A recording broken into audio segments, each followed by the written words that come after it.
Okay, hello everyone. Looks like we're getting settled in. My name is Amanda Martin. I'm the Executive Director with the Lake County Chamber of Commerce, and it is my pleasure to introduce our two speakers from Sysco Foods. So we have Keith Austin, who is the Area Sales Manager for Sysco Foods. Then we have Chef Brooks Buchanan, got it. Hails from Northern California and has been in the culinary industry for over 15 years. Before coming to Sysco, Brooks worked around the Sacramento area along with a stint in Las Vegas. From fusion bistros, country clubs, steakhouses, and more recently, boys and girls clubs, Brooks has a well-rounded knowledge of the evolving food industry. His passion of sharing his experiences on his culinary journey with customers is what keeps him fresh and looking to grow his craft. He best describes his style as taking an ingredient you know and presenting it in a way you have never seen before. Brooks just had his 3-year work anniversary at Sysco and looks forward to many more down the road of life. Welcome both. Thank you. Thank you very much. It's always super awkward when somebody's like, hey, write a bio about yourself, right? So I did a poor job of that, and Brooks did a great job of that. So you can tell, it's like you just know us now. Yeah, So exactly. a lot of folks in this room know me, and you've had a chance to work with me over the years. But I've worked in the restaurant industry for 39 years now, and only 15 of that was Sysco. So before that, I was in the trenches with you all as an operator. Earlier, Joaquin was talking about washing dishes and working on the line. Those are all things that I've done very regularly over the life of my career. So I feel you as operators and want to make sure that you understand today's session is really about you and about how you can maximize your relationship with your business. So while we're talking about diversifying your footprint, what can you accomplish with the businesses that you already have? And then what can you change or bring or introduce new revenue streams into your business that'll allow you to maximize what you're already doing. If you can pick up on the one thing that you can implement when you leave here today to adjust or try or attempt, I wish you the best. And you can reach out and say, hey, it didn't go right, I didn't like this, it didn't work right.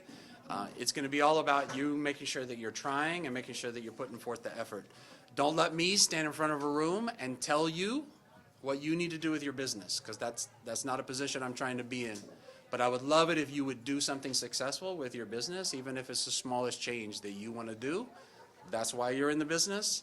That's why we're in the business of the restaurant industry, just because we love hospitality and we love the restaurant business. So Brooks and I are going to work from a slide deck just so you can see kind of what we're talking about. The why is over here. If you're in this room or if you're listening to this video, these are the whys. So you want to increase your profitability. Everybody likes to increase profitability, but how you do that successfully and if you're able to sustain it is the piece that matters. We can make more profit tomorrow if we just raise our prices and fire everybody that works for us, right? That is not a sustainable nor a successful strategy, although it will make you more profitable tomorrow. But financial stability is the piece that comes with that, and then making sure that you're able to diversify your revenue streams. The reason you want to diversify, we're not in this room to create more labor for you. We're not in this room to create more headache for you. Diversification should come with efficiency, and those are the things that we're going to talk about. While Brooks and I work for Sysco, this is not a Sysco commercial.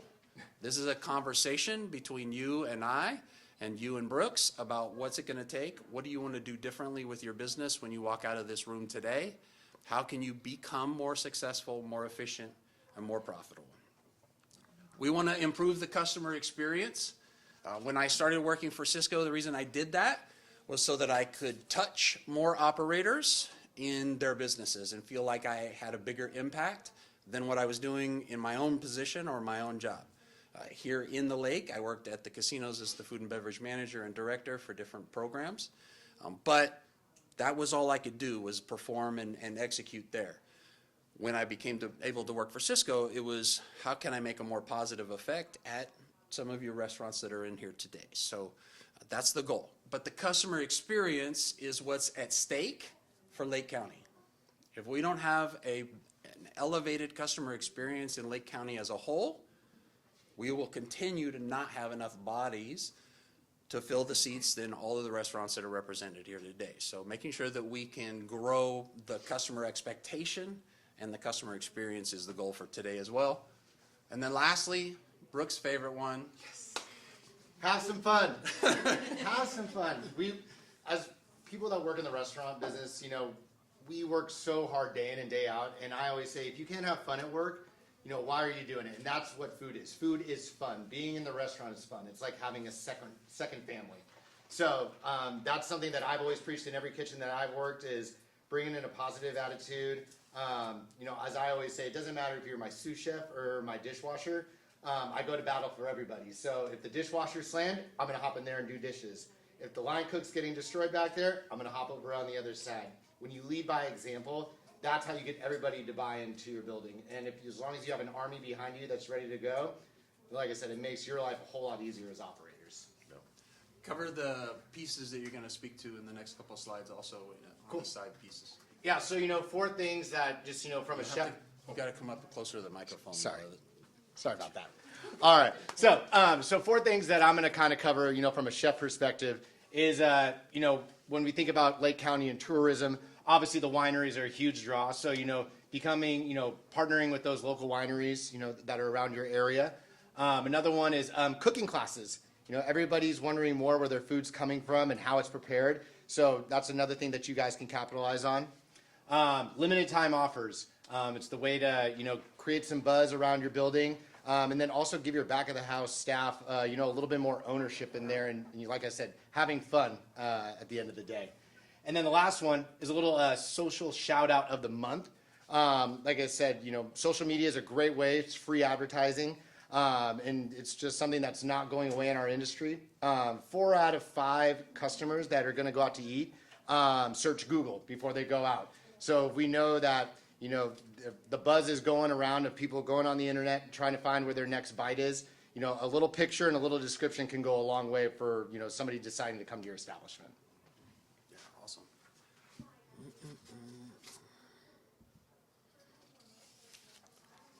So the goal for today is for you to leave with your own notes about what trips in you, either you know, what you can do to increase your revenues, an idea that comes out of something that Brooks or I say that you're able to implement. So when we focus on this first page, it's really more about what you're already doing with a little bit of difference, right?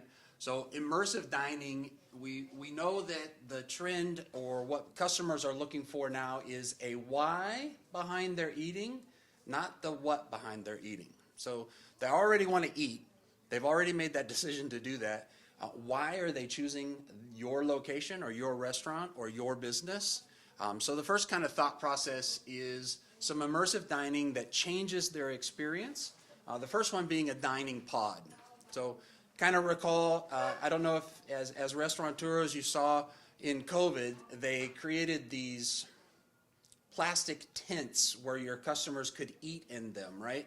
So that was the beginning of the idea of a dining pod. And if you took that out a little bit further, so now a dining pod is an experience that you create for a smaller dining group. So a couple people, 20 people, whatever you're doing, you're creating this dining experience for them in the footprint that you already have, whether that's on an outside dining porch or in an inside meeting room or a side room in your dining area. Anything that you can take and create a different dining experience with either decorations, a specific menu for that room for a certain thing. You could sell, this is our side room, and on Friday and Saturday, it only has seating for 8 people, but on Friday and Saturday, this is what we do. Custom dining. On Friday and Saturday, we are eating over here. You're going to have a consultation with the chef, and you're going to create this menu for you ahead of the meal. And then that dining experience is your own personal dining experience. We heard Joaquin talking about the customer that enjoyed their experience so much that they brought 8 other people. What if she could have, you know, reached out ahead of time before that meal and said, hey, we'd really like to have crab. Hey, the season's coming up, or the chef could propose certain seasonal items to be able to create that custom dining, to be able to do that, which also flows into the personalized menu for reservations. Weston does a great job at Sauce Shop, but what if you had a reservation for 7 o'clock, and then Chef Victor called out and said, hey, I know you're coming in, next week on Saturday. What do you want to eat? Right? Oh, well, nobody's ever asked me that. I just have to order off the menu. What if it is a personalized expression of what they're in the mood for that your chef can create for them? The chef is already doing the work. The line is already creating the menu or the meal. If they could prep out a little something extra for him or her, the dining experience goes a long way. It is a unique dining experience that is already happening in the restaurant. And then temporary restaurant makeover. Some of you know my wife. At my house, we have 5 or 6 color seasons. Nothing changes in the house except for the pillows and the carpets and everything else. The furniture gets moved around a little bit, but every season has its own representation. I'm not asking you to, give your restaurant a full makeover, but seasonality plays a lot into the image. So the colors that you use in your restaurant. We just got Marshalls, which is kind of a big deal in my family for my granddaughter. But being able to adopt a different color scheme as those dining experiences happen is something that you can definitely utilize. Experiential dining. You want to talk a little bit about that, Chef? Yeah. So interactive meal preparation. So this goes to something, when you think of when you go to a restaurant and they're doing stuff tableside, right? It could be making the Caesar dressing. It could be preparing the guacamole. Like I said, it's just going to be with, I'm sorry there. To be able to do that tableside preparation. Yeah, tableside preparation, right? Yeah. Or just even something to where, it's interactive on the table, to where if you're bringing a cocktail out, right, and you're taking off the glass that has the smoke on there. Just something to create some buzz and to create, that extra experience, because customers are dying for service right now. They want to be wowed, when they go out to eat and when they're spending their money with you. So giving them something a little bit extra, like Joaquin had mentioned, to where even something as a little garnish that's on the table can just go a long way with diners. We were just talking about a flower, right? That Debbie works with us for Sysco, and she was talking about a small little bud flower, like a mini flower. Its cost per serving is probably a penny to 2 pennies, but it provides a little bit of that wow, right? So 20 years ago, I was starting to follow John Taffer, who a lot of people know from Bar Rescue, right? And his personality is what it is. But what he talks about is, you as the restaurateur, what is your product? What are you actually selling? Every single customer is getting sold the same thing. And what that experience is the piece that matters. When the server comes out and they put the plate in front of the customer, either pull the lid or just put it there, when the customer looks at it and they go, that's your product. It's also the opposite of that when they put the plate in front of them and the customer looks and they go, that's also your product. But you didn't set out to sell that product, but that's the product that they're buying, because they're either going to choose not to buy it in the future, or they're going to choose to buy it every time they can based on that reaction. So knowing what your product is a big deal. Themed dining environments. There's so many different reasons to have a dining theme. You should, in the restaurant, I'm sure that you do, you should have a calendar that has all the national holidays already outlined, right? It's National Gladiola Day. It's National Pizza Day. It's National Apple Day. It's National Cantaloupe Day.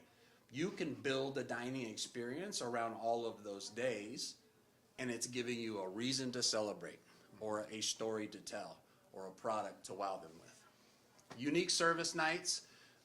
To Brooks's point, customers are definitely looking for extra, whatever that is, service. You as the server with it, you as the operator, you can know what those unique service nights are. It could be a theme night. All the servers could be, dressed in a certain outfit, or presented with a certain attitude, or They're all doing their worst Boston accent, or anything like that that tells a story and causes for unique service. It could also be you disrupt the entire dining service, right? Tonight is dessert first. So you have to order dessert tonight. Well, you don't have to, because you can't force your customer to. But tonight could be dessert first night. You could bill it as that. You could advertise as that. It's just a story to create an event. And then cocktail innovation. Brooks mentioned the smoke, right? Talk to me a little about herbs and how spices are kind of cultivated into the cocktails. I know that you've seen a lot of those being implemented. Yeah. So with cocktail innovation, mocktails are really, really trendy right now, especially like Joaquin was mentioning dry January out there. But mocktails, non-alcoholics, and just creativity alone is really gaining steam with the cocktail industry. And like Debbie and I were talking earlier with smoked old fashions, that's really trendy right now. Even just crystals that you rim the glass with that infuse different flavors. Another one is fat washing, which is really cool. So basically you put, an avocado oil, or you could do like a bacon fat, and you infuse it into the liqueur. So that way you're picking up some of these extra unctuous notes. But like I said, everybody's always looking for a story. They're looking for that new hot item, that hot buzzword. The FOMO is real for people. When people see it online, they're like, I got to get there and try it. So if you can be at the forefront of that, like I said, it really helps, just gain a lot more exposure out there for your restaurant. So that's what the industry calls it. Don't put that on the menu, fat washing. Okay. Yeah. As delicious as that sounds, right? Well, that's flavor, but that's right? literally what the industry calls it. So, it's taking some of those flavors and infusing it in the experience, right? And being able to get creative with that. So, Weston makes a great old fashioned. I like great old fashions in restaurants, but I'll spend 2 hours creating old fashions in the house. I don't drink for 2 hours, right? But what if you gave your customers that experience and put on an old fashioned lab at the bar for 4 people, right? Where you have the ingredients that are similar, right? I like date puree in my old fashioned instead of sugar. Maybe somebody wants a different other kind of seasoning. Maybe you have fresh herbs. And you can build that experience around what they're doing. Hey, come in, we're going to have a cocktail course for 30 minutes before we even sit down to dinner. They're not over drinking because you're taking a lot of time to create that experience and build the cocktails for them. We talked about cocktails, glassware, any kind of presentation that is extra. It can be a different kind of glassware, anything that you see that you want to create with. Talked about smoking already. We talked about specific and very purpose-driven ice, whether that be round ice, cubed ice, square ice, anything that you do, and then presentation, right? It's all in the reveal and the moment where the customer gets a chance to look at that. Thoughts on that stuff? So I'm trying to I want to create a conversation. Anything that's working or not working for you? Is there anything that you want to try but you're scared to try because of the industry? Lynn? So I've noticed a lot of San Francisco restaurants have what they're calling supper clubs, Okay. which is basically takeout. Yeah. It's basically takeout. Yeah. But you sign up for, once a week or once a month or whatever, and they give you a menu. So when you sign up, you're going to get lamb chops, whatever. I'm seeing it everywhere, and but it's really just a way to get people to do takeout, and yet, all these fancy restaurants are doing it. Yeah. Would you rather order for takeout tonight, or would you rather order as part of the supper club for Thursday nights? It sounds good. Sounds fantastic, right? So, Family meal, yeah, family meal or supper club, right?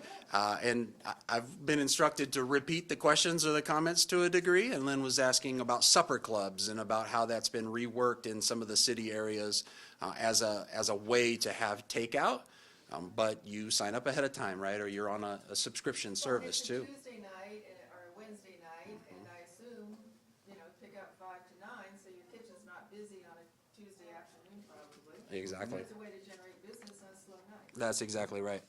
I think one of the things that we were discussing coming into here is that we're in a unique position in Lake County We joke about it, but the position is true that those trends will show up a year or 2 years later here in the county, right? Somebody will go have an experience and then ask for it at a local shop. As an operator, you have to be looking for that. You have to know what's the next trend, and we have plenty of time to prepare for it. And as the first responder or the first, first to market with that, you then become the standard by which it's judged on other locations, right? So pizza operators, Indian pizza is large outside of Lake County, and those kinds of flavors that we can do, like a chicken masala, pizza.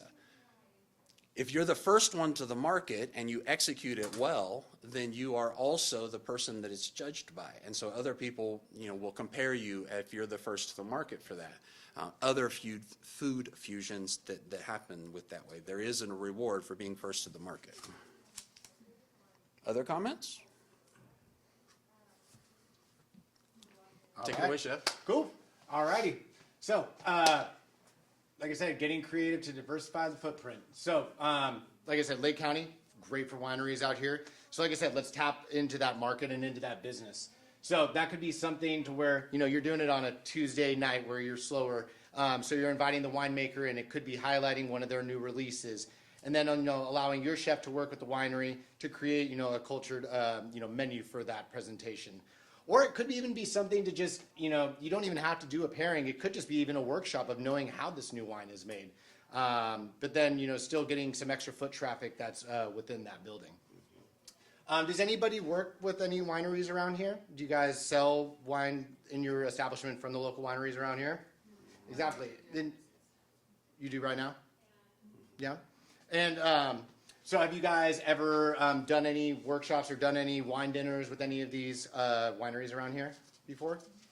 Yeah. Does the winemaker come in and present some things like that, right? We actually go to the wineries. Oh, you do it at the one she's side of the got winery? Yeah. So you food truck business, yeah. So you can execute that at the winery? Yeah. Yeah, I like that.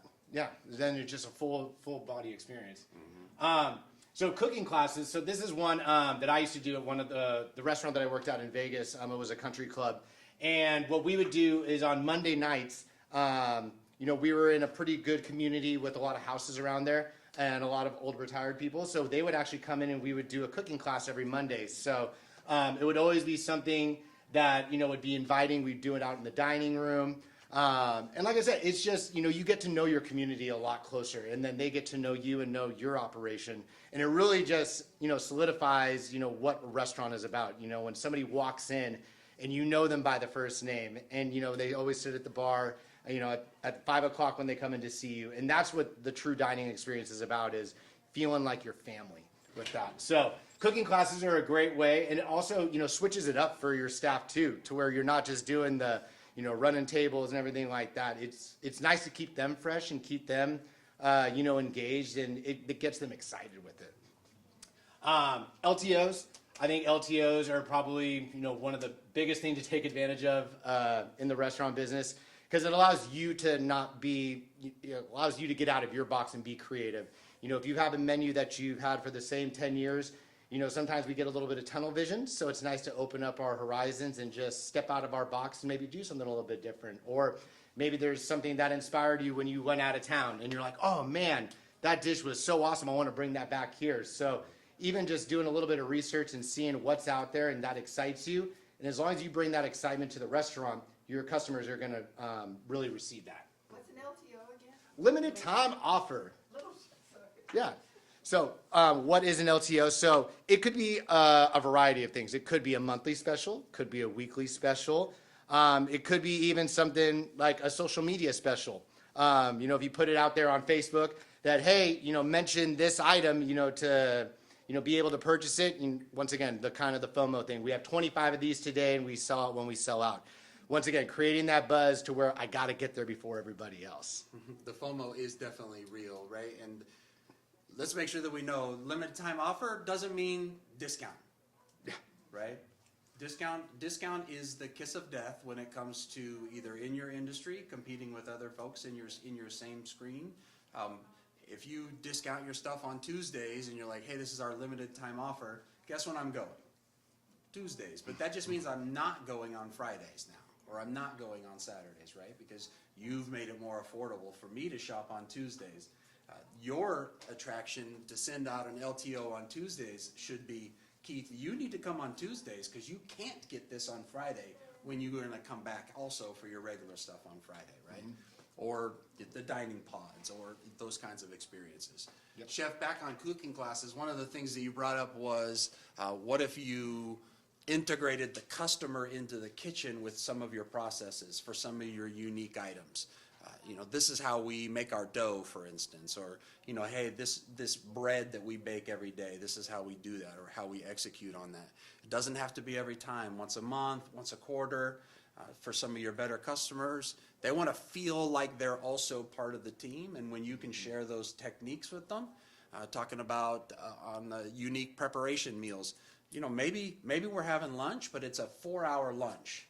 And that you come in and we prep out the items and talk about where we sourced them from. If it's something that, was locally sourced from a farm or somewhere around here, or fish that was brought in from Fort Bragg, your chef can tell that story. But when it comes to cooking classes, you got to have a chef that wants to interact with the people, right? So you might have to find that person, and maybe they're not your actual chef. Maybe they're just somebody who loves to really engage with customers and tell the story, and they can become your face for those particular events. Social shout out. Social shout out. So this could be something to where, when you look at Yelp, we get reviews every single day. I've always been a firm believer in, doing something where you do little giveaways, right? It could be once a month to where, you pick somebody that either tagged your page on Facebook saying, hey, I had a great meal here, Mama D's. And then, so out of the 30 to 100 people that, shouted her out, she's going to pick one customer. Hey, come by, get a sandwich for 2 people. But once again, it's free advertisement at the end of the day. And I think that's really where social media plays in, it's free advertisement at the end of the day. And all it takes is one sandwich for you to make that goes viral, and then everybody's trying to hunt you down and find you, right? We actually do this. You do that? Yes. Awesome. That's awesome. Once a month, we give away a free Philly for reviews. Awesome. Put everyone in the drawing. Raise your hand in the room if you don't do any social media advertising, so we can all point our fingers at you. Chef Jay doesn't do any social media advertising. That's not true at all, though. You're always posting. That is true. Yeah. So everybody does it, right? The social media, whatever, you have to decide what your strategy is for your social media.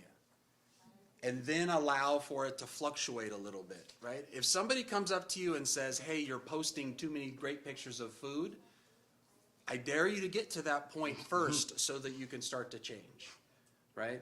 There is no limit to how much you can post, but you have to be purposeful with it. You have to be intentional when it comes to managing your social media, because nobody likes a Facebook page that hasn't been updated for a week, or hasn't been updated for 10 days, or an Instagram page that we don't really update anymore because we do it all on Facebook. But it's an all or nothing, and to be able to do that, because we want you to tell a story. And the story is, what's your McRib? Who has ever eaten the McRib in the room? Heard of it. Okay, a couple of hands, some hands, right? McDonald's does not introduce the McRib because it's delicious. They don't care how many you buy because they always sell out before they're done. The only reason they introduce the McRib is to say the word McDonald's 7 or 8 times in a bunch of commercials in a time frame. As an operator, you have a McRib. It's when the customer sits down. But you have to decide what that McRib is. This allows you to see, and this is we can send out the deck. I don't know if they're going to make them available, but if you do want it, just let me know. Give me your email address. I'll also send out the deck. But this is about trends that we already know. We know nobody is looking at TV commercials and learning about Lake County in a TV commercial. Facebook is where it's at when it comes to Lake County, right? To a degree, other social media platforms, maybe TikTok if they can get it unbanned. But It's got to be Facebook, and it's got to be your choice on how you're gonna market it. But you have to tell the story. You can't just go out and wander across social media without purpose and intent, right? So we want you to be able to know what your McRib is when you walk out of here. All right, revenue streams. So this is the heart of why we're here. And here is a list of some revenue streams that either you're using already or you're not using and you could. So we'll start and we'll talk at the top and kind of work our way down and talk about it. You could try all of these across the course of a year. But if you're not doing these things, then you're missing the opportunity to improve something that might be working for your business. Experiment. Have some fun. Right? That was on page 1. Be willing to fail. If I asked you right now, what was the thing that you failed the worst at last year that was about your business, would you know that answer? You don't have to tell me the answer. Raise your hand if you know what that answer is. The thing that you failed at the most last year in regards to your business. If you don't know that answer, then you didn't experiment enough in what it took to be able to reach to your customers. You have to go big in order to succeed. But you can also go big and fail, but then you just won't do that again, right? Because the next thing you'll do is you'll track the results that came from that. What were the results? Do you know? If you ran out with a social media push right now, how would you track it? What would be that item? Right? Well, I'd have the servers, mark down what it is, or we'd look at the, Microsoft or not the Micros or the POS or whatever you're using to track how many of those things that you sold.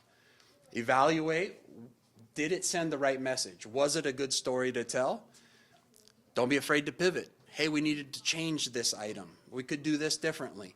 Maybe that'll work on Tuesday, but it didn't work on Monday. Why didn't it work on Monday? I don't know. Maybe it was Monday Night Football. Okay, so don't do it during football on Monday.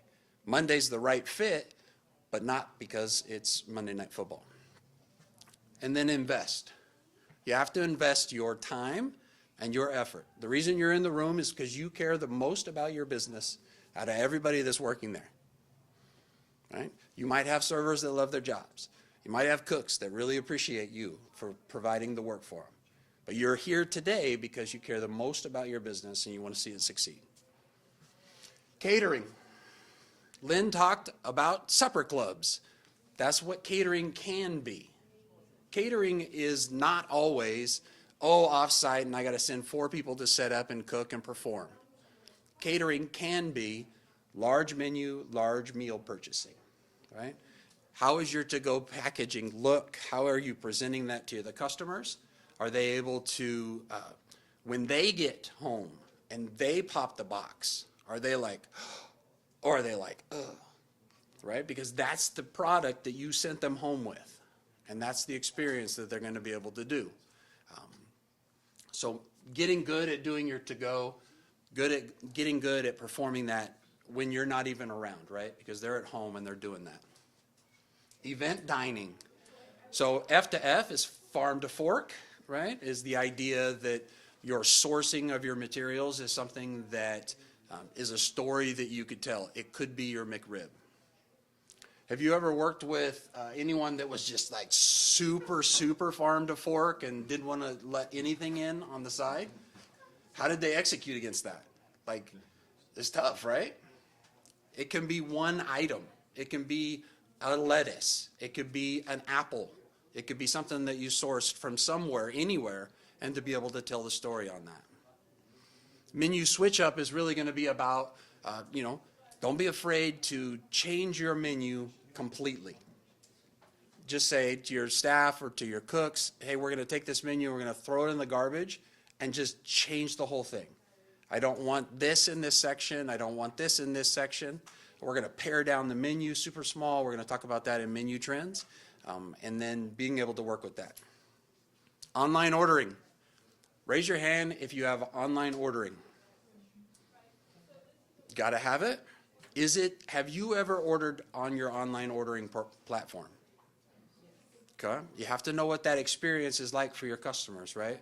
Is it seamless? Does it flow? Are they guided into the next item? If you select this item, do they say, hey, I want that item also, right? Does the ordering platform help the customer buy more from you? Or is it a choppy transaction? You have to know. Gift cards. So in gift cards, I think some of you perform well on gift cards because I've purchased cards or gotten cards from your businesses. Are you handwriting gift certificates still? Is it an online platform for your cards? Customers love to give gift cards, and then customers love to forget the gift cards when they show up at the restaurant, right? So that means that they're going to come back. But if they didn't have the gift card, maybe they wouldn't be there the first time. So gift cards is the attraction to the restaurant and allowing them to do that. So you have to be able to execute on gift cards for a lot of special reasons. That doesn't mean have gift cards. That means sell gift cards. Have your servers sell gift cards. Hey, thanks for coming in tonight. Did you want to pick up some gift cards for the stockings because Christmas is around the corner? Hey, did you have any friends that you would want to invite or, give on Valentine's Day an opportunity to be able to come around? The servers have to be able to be in the process of selling gift cards to make that happen. Chef, you want to share a little bit about meal prep and meal kits? I think it's something that we could tap into. Yeah, so meal preps, meal kits. Keith was just talking to me about Blue Zone, and what that entails and the nutritious, meals and all the dynamics that go in with it. But going back to what Lynn was saying with, supper clubs, takeout meals, this is kind of just, adjusting your path for that. So, once again, we're in dry January. Everybody's back to eating healthy. So that could be a great way to, tap into that market every January. The great thing about meal kits and meal preps is they're buying multiples. They're not just buying one meal. So, if somebody's buying meals for a week, rather than them coming in one time for one meal, now you're getting them for 7 meals, if you're doing one a day.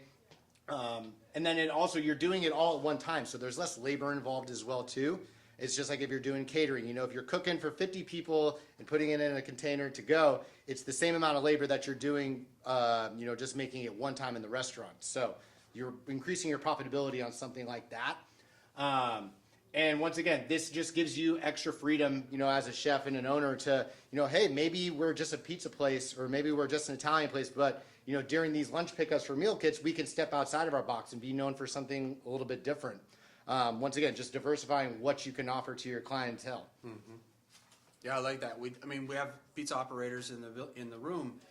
Can a pizza restaurant become a meal prep restaurant or a meal prep deliverer or a meal prep provider? Of course. You already pay for what you pay for to have the building. You already pay for what you pay for the kitchen and the equipment that goes on that. From 9 o'clock to 11 o'clock, you could prep out 200 meals, right? And be able to deliver those or provide those for your customers. It becomes an option. You don't even have to sell it under your brand, right?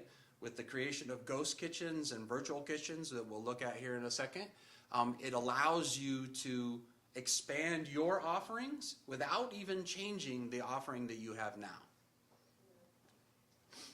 Event hosting, let's say that we make 10% profit on a night in the restaurant, $5,000 in a night in sales, and that's a fantastic night. That's $500. We could rent out your section or your building or your restaurant or your dining room, or contract for a large party. Don't be afraid of the buyouts. Don't be afraid to just let somebody have the restaurant. There's not enough large meeting space here in Lake County. So for you to have the footprint that you have, there are businesses that would love to have that available in the middle of the day, right? When you as the operator, you go, no, I don't want to give up on my lunch business for that day. You might out-earn yourself with the rental fee that you could charge, maybe even with some hospitality and some service built into that, so that allows you to spread the word to multiple people in the same event. So don't be afraid of it. Yes, it's a strategy, right? Don't just close your restaurant and start renting it out. You could do that, but don't do that just because I said so. So virtual restaurants and ghost kitchens. Raise your hand if you thought of running a ghost kitchen at your business. Raise your hand if you feel like you know what a ghost kitchen is. Okay, a couple of hands, right? So Ghost Kitchen is a business that does business online only, doesn't have a storefront, and doesn't have a business that I can point to. It is a kitchen that executes food for DoorDash and other online order platforms. They see the menu online when they place the order. It could be barbecue at a pizza restaurant, pizza kitchen. And they don't know that. They don't know it comes from your restaurant. They just know that there's a barbecue restaurant on DoorDash and that they can get all the food that they want from barbecue that you executed on for a few hours earlier in the day. They place the order comes into the kitchen, order gets packaged, DoorDash comes and picks it up and delivers it to the customer.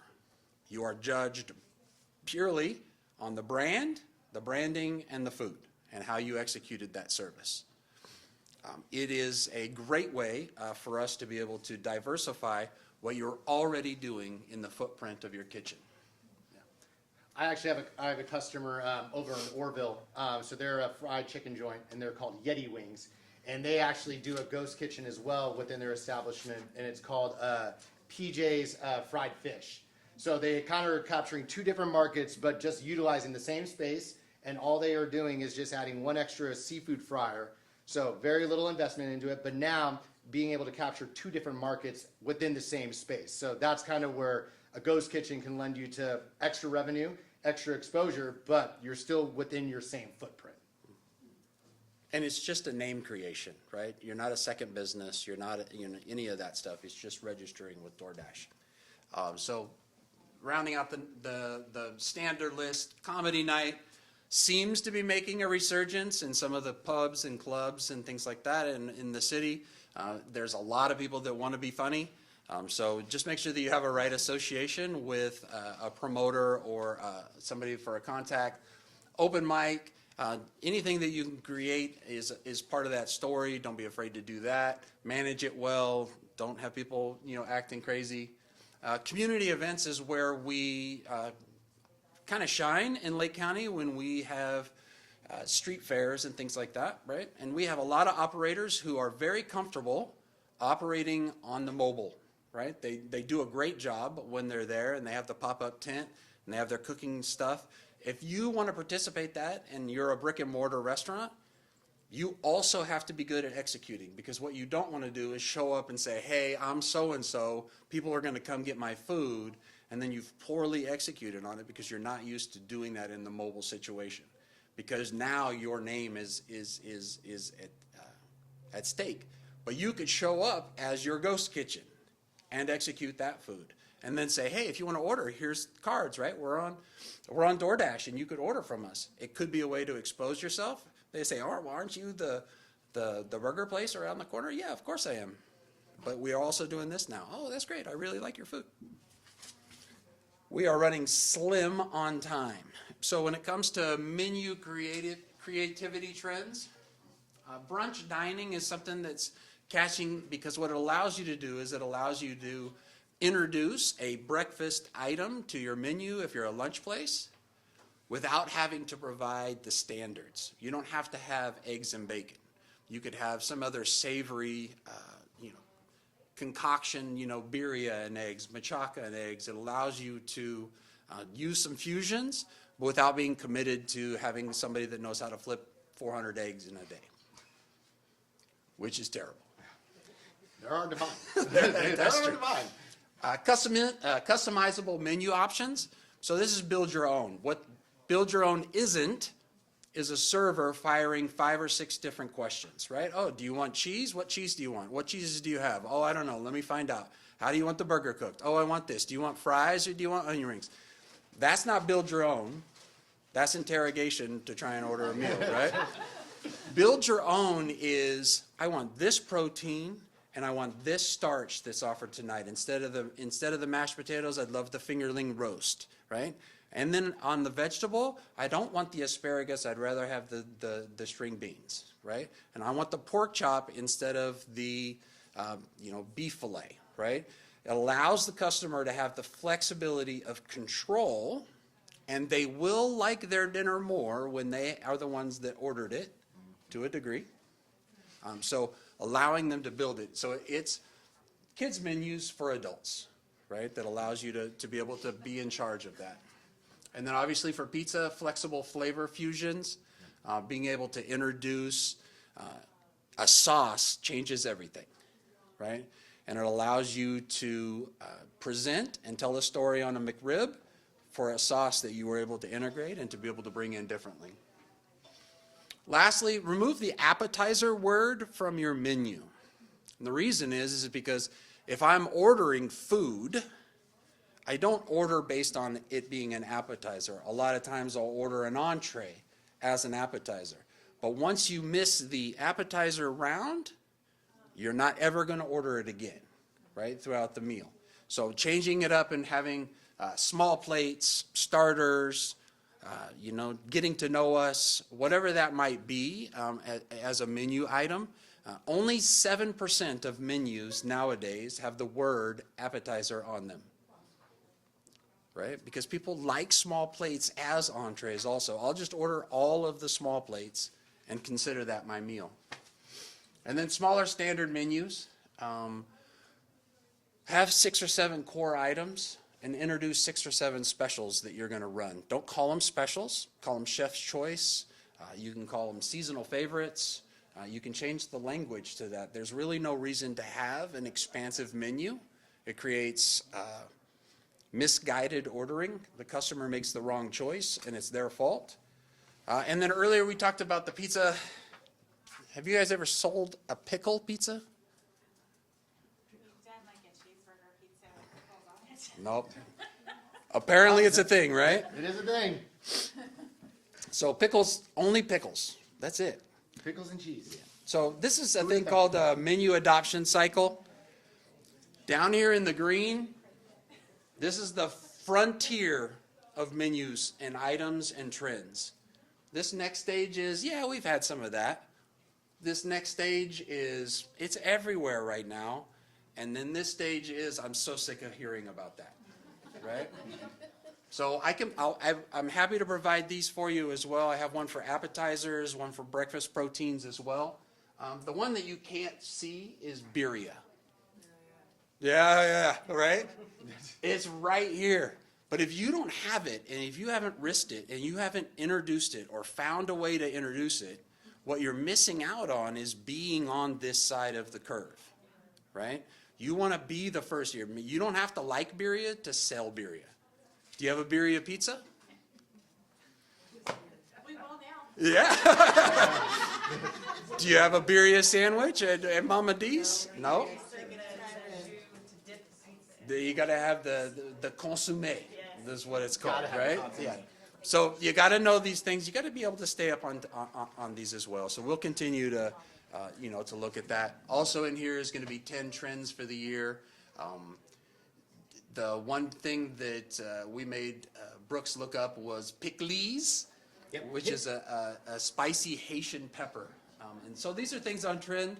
Trust me, we're like 3 years away from seeing this. But when you look at these, just know that that's coming. Well, she's got her yerba mate, yeah, the yerba mate, yeah. And how you build it into your trend, right? Yeah, exactly. Fat washing, saffron making a comeback, right? Still as expensive as heck, but definitely something that we need to do. So. And our favorite short ribs, though. And short ribs are on there, and I love those all the time. So if you don't have a short rib pizza or a short rib sandwich, or I know you've had short ribs. So thank you very much. This is my buddy Brooks. I love working with him and love working with the customers. Don't let me tell you what you need to do for your business, but take an opportunity to inspire yourself, look at trends, know where you can pick up on that stuff. We ran a little long. We're probably in trouble. Keith, you got about 3 or 5 minutes maybe? I wanted to talk about a community event. People might be interested. Yeah, with you? Right now? Yeah. Oh, in front of everybody? Sure. Okay. Well, you might be interested because Sysco. Microphone, please. Okay. Sysco's been a key supplier to this community event. I would like to think so. So, my name's Rick White. I'm with the Kelseyville Business Association. And we have an event that comes up on Father's Day. Some of you may have heard of it. It's the Lake County Beer, Wine, and Swine Bacon Fest. And we like to think that this event is perfect for somebody in your business because it's going to get you a lot of exposure in a very short time. We guess probably somewhere around 2,000 people come to the Bacon Fest. Just a Bacon Fest, just the name Bacon Fest makes people want to come. And so, yeah, well, I hope to see you there. Basically what we wanted to do is we wanted to get something that would benefit the restaurants and the caterers in Lake County. Put some kind of an event together, make it kind of a culinary experience. And so we've been doing this now. This will be the 7th one coming up this Father's Day. And it's been fun every year. Every year we do it, we do something a little better, and we're tweaking it, we're making it fun for everyone. So what we ask the cooks that agree to be there, we give them $500 to help offset their food costs. But it's all up to them, to how do you want to show yourself to this wide audience. And that's what we're really wanting to see. We want to see some want you to feel encouraged about being there and do something kind of fun for not only yourself, but for the public. Because obviously, if whatever you do is good, people are going to ask, geez, that was really good what those people had over there. I want to find out where they're at. And that's what we're all about. That's what this whole thing is really about. But anyway, it's the 7th Annual Beer, Wine, and Swine Bacon Fest. I have applications here if anyone thinks they would like to get on board with it. I can leave them in the back here for you. We hope that we'll see some of you there. And I guarantee you, it's a lot of work, but it's also a lot of fun. Yeah, that's good stuff. I mean, I'm a lot never of getting in the way of bacon. We sponsor the Bacon Fest. If you sign up for it, I'm going to give less now that I know all the restaurants get $500 for participating, though. So we typically donate all the bacon for Bacon Fest. So yeah, we'll go from there. So really appreciate the time. Thank you very much. I have cards as well. We appreciate your participation. Thank you guys, appreciate it.